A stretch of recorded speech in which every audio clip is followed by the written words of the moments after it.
The gunshot echoed across the desert like the cracking of the sky, startling the hawks from their perches and leaving the land trembling in its silence afterward.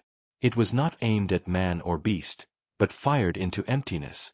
The sound, a ritual of sorts, a mark of another day survived in solitude.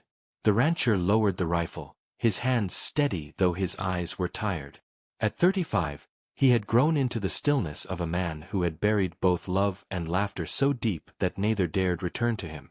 His face was sun-worn, his shoulders strong, his voice seldom heard.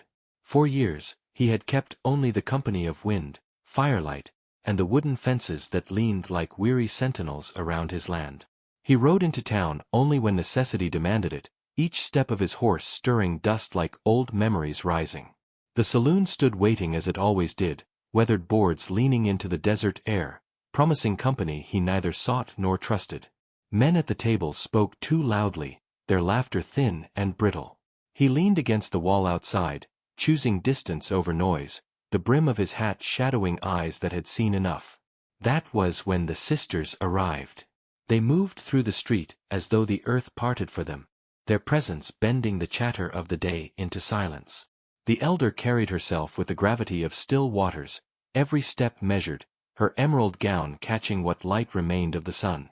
Beside her, the younger gleamed brighter, her royal orange dress alive in the fading dusk, her gaze direct, sharp, and full of unspent fire.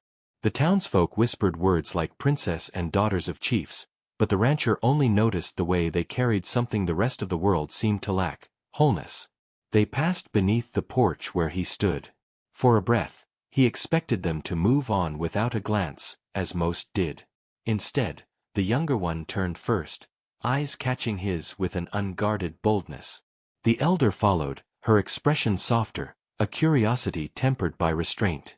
She asked his name, her voice gentle, as though she spoke not to a stranger but to someone remembered. He gave it, almost against his will, the sound of it rough in his throat. The following nights unspooled quietly. They found reasons to linger where he lingered. By the river, where moonlight lay in strips across the water, the elder spoke of her father's fading strength and the weight of what she must inherit. By the fire in town, the younger laughed freely, teasing him into answering questions he would rather leave in silence. Neither pressed him for the sorrows he carried, though he felt the edges of them soften under their presence. He discovered, with a kind of dread, that he listened for their voices when they were not near, that he replayed their words long after the nights had ended, and with each passing day, he felt himself becoming visible again, seen not as a recluse or a broken man, but as one still worthy of being known. Yet the unease grew alongside the warmth. The sisters were different as dawn and dusk, but their eyes carried the same light when they looked at him. A recognition. A want not cloaked in games or passing fancy, but rooted deep, as though the earth itself had chosen to bind them to his fate. He felt the weight of it pressing in on his solitude, threatening the fragile peace he had built. The town, too, had begun to whisper. Some with envy, some with warning. But he knew the truth more than any gossip could name. If he opened himself to one, he might shatter the bond of two. If he refused both, he might bury the last chance at life offered to him. His nights grew restless, his dreams haunted not by the past as before, but by the impossible question of the present. One evening, standing at the edge of his land, he watched the desert stretch endless and merciless before him. The sky glowed red with the last flare of sun, shadows pooling like secrets at his feet. He realized then that the silence he had lived within was no longer empty. It was crowded now, filled with two voices, two gazes, two hearts pressing against his own. And as the night fell heavy and stars scattered cold fire across the black, he knew with certainty what he could not yet admit aloud. He was no longer alone. And because of that, he would never again be untouched by the ache of choice.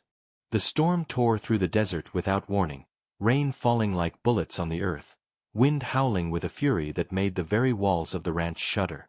The rancher stood at the doorway, soaked, his hat clutched in his hand, as the two sisters stumbled inside from the dark. Their gowns clung to them, jeweled embroidery heavy with water, their faces lit by firelight trembling against the thunder. In that chaos, the walls between them began to break, not of timber but of silence. The elder, her voice low but unshaken, confessed first. She spoke of the steadiness she saw in him, a strength carved not from conquest but from surviving grief. Her eyes, dark as wet soil, fixed on him as if he were the anchor she had been searching for. He felt the truth in her words pierce deeper than any blade, for she did not ask for his protection, only his presence. The younger's turn came swiftly, her breath ragged with urgency. She laughed softly, though her laughter wavered with fear of losing what she had not yet held. She spoke of freedom, of joy, of the rare safety she felt when his gaze met hers. With him, she said, she could dream beyond duty, beyond the boundaries laid on her since birth. Her honesty was fire, raw and uncontained, and he felt it burn into the cold chambers of his chest.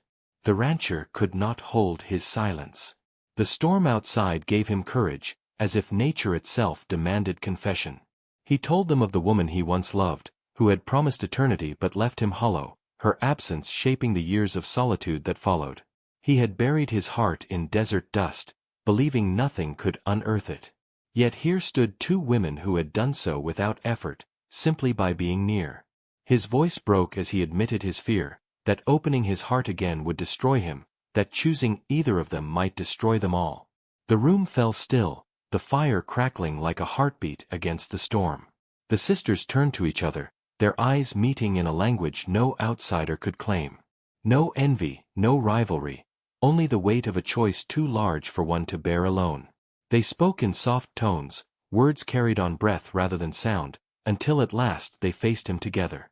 What they offered was unthinkable to his world, yet it came without hesitation. They asked not for division, not for sacrifice, but for unity. Both, they said, had chosen him. Both believed love need not tear them apart but could bind them together. In their people's way, such unions were not forbidden but honored, if built on truth and devotion. They asked him to trust in a love that was larger than the narrow rules of the town. The rancher staggered under the weight of it. His whole life had been defined by limits, of silence, of loss, of the horizon that stretched always out of reach. Now the sisters were asking him to live without limits, to step into a life where the heart could expand beyond what he had thought possible. His chest ached with the immensity of it, fear warring with the fragile pulse of hope. The storm began to ease, rain softening against the roof, the thunder rolling into the distance.